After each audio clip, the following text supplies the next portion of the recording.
Nervous tissue. Objective: to learn about the nervous tissue and its functions.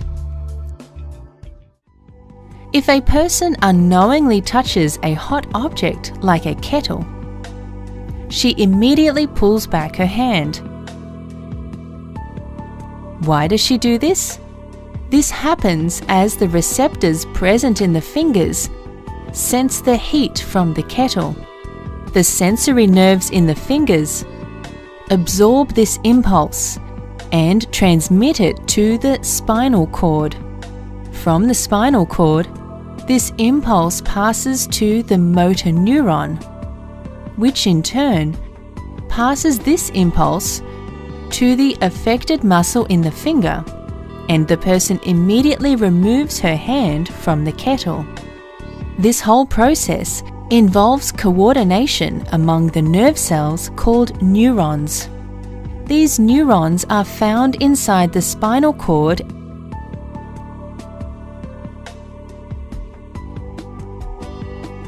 and the brain. Now let's learn about neurons. A neuron consists of a cell body called soma. The soma is enclosed by the cell membrane and has a nucleus. There are several thin, thread-like extensions from the cell body called dendrites. The dendrites receive impulses from the adjoining neurons. The other extension from the cell body or soma is a single-branched extension called an axon. Each axon is comprised of a cone-shaped base called an axon hillock that arises from the soma. At the other end,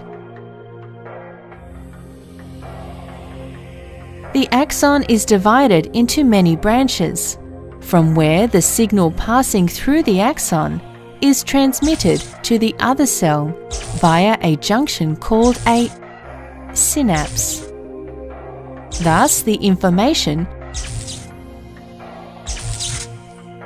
is received by the dendrites and is then sent out through the axon to the neighboring cell.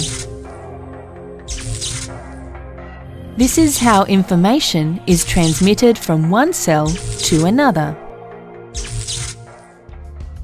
To summarize,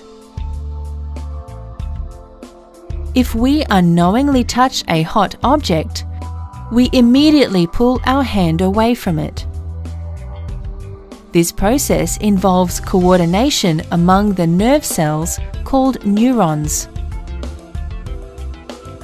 A neuron consists of a cell body called soma.